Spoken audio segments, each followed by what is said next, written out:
Hello అండి, మీకు తెలుసా ఓవెన్లో కేక్స్ బిస్కెట్సే కాకుండా ఇలాంటి ఐటెం కూడా చేసుకోవచ్చని? ఇది ఏంటనుకుంటున్నారు? స్ప్రింగ్ ఆనియన్స్తో పకోడీ అండి. చాలా కొద్దిగా మాత్రమే ఆయిల్ వేసేసి చేశాను. చాలా హెల్తీగా ఉంది, చాలా టేస్టీగా కూడా ఉంది. మీకు తెలుసు కదా, మనకు ఒక చిన్న గార్డెన్ ఉందని. దాంట్లో నుంచి ఫ్రెష్గా నేను ఈ స్ప్రింగ్ ఆనియన్స్ తెంపుకొచ్చాను. చాలా లేతగా ఫ్రెష్గా ఉన్నాయి. వీటన్నిటితో నేను పకోడీ పిండి కలిపేశాను. మీకు తెలుసు కదా అందరికీ పకోడీ పిండి ఎలా కలుపుతారో. శనగపిండి, కొంచెం బియ్యం పిండి వేసి స్ప్రింగ్ ఆనియన్స్ చక్కగా చిన్న చిన్న కట్ చేసుకొని కొన్ని ఆలుగడ్డ కూడా వేశాను, టేస్ట్ బాగుంటుందని. దీంట్లో ఉప్పు, కారం, పసుపు, ఓమా, ధనియాల పొడి, అల్లం వెల్లుల్లి పేస్ట్ ఇవన్నీ వేసి నీరు పోయకుండా ఆ స్ప్రింగ్ ఆనియన్స్తో వచ్చిన వాటర్తోనే కలిపాను. దీనిలో ఒక్క చుక్క ఆయిల్ కూడా వేయలేదు, నీళ్ళు కూడా వేయలేదు.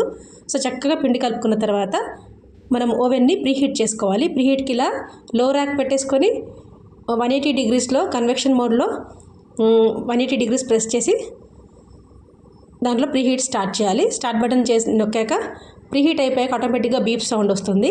అది ప్రీహీట్ అయ్యే లోపల మనము ఈ నాన్ స్టిక్ తవా పైన పకోడీ బ్యాటర్ని ఇలా చక్కగా చిన్న చిన్నగా ఫ్లాట్గా అరేంజ్ చేసుకొని ప్రీహీట్ అయిపోయి బీప్ సౌండ్ రాగానే మనము ఈ ప్రిపేర్ చేసుకున్న తవాన్ని ఓవెన్లో పెట్టేసి క్లోజ్ చేసేసి మళ్ళీ ఒక 15 మినిట్స్కి టైం సెట్ చేసేసుకుంటే చక్కగా పైన క్రిస్పీగా టేస్టీగా ఉండే ఈ ఆనియన్ పకోడీ, అదే స్ప్రింగ్ ఆనియన్ పకోడీ అండి, తయారైపోతుంది.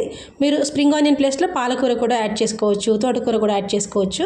ఇలా హెల్తీగా పకోడీ ఒకసారి చేసుకోండి, చాలా బాగుంటుంది. ఆయిల్లో చేసినవి ఎలాగో బాగానే ఉంటాయి, అది అందరికీ తెలిసిన విషయమే. ఇలా మనం ఓవెన్లో కూడా చేసుకోవచ్చని మీకు చేసి చూపిస్తున్నాను. నాకైతే బాగా నచ్చాయి. అయితే మనం ఓవెన్లో చేసినప్పుడు కొంచెం కారం తక్కువ వేసుకోవాలి, పచ్చిమిర్చి తక్కువ వేసుకోవాలి. నేను చేసిన దాంట్లో కొంచెం పచ్చిమిర్చి ఎక్కువయ్యాయి, అందుకే ఉస్సు ఉస్సు అనుకుంటూ మంచిగా టమాటా సాస్ వేసుకొని చక్కగా తినేసాము. తినడం అయితే తినేసాము, బాగున్నాయి. పొట్టలో చాలా లైట్గా ఉంది, ఆయిల్ లేదు కదా అందుకని. సో మీరు కూడా ఒకసారి ఈ ప్రాసెస్ నచ్చితే ఓవెన్ ఉన్న వాళ్ళు తయారు చేసుకోండి, చాలా బాగున్నాయి, పర్ఫెక్ట్గా వచ్చినాయి. ఇలాగ మీకు ఇంకా కొన్ని నమ్కీన్ ఐటమ్స్ కూడా చేసి చూపిస్తాను.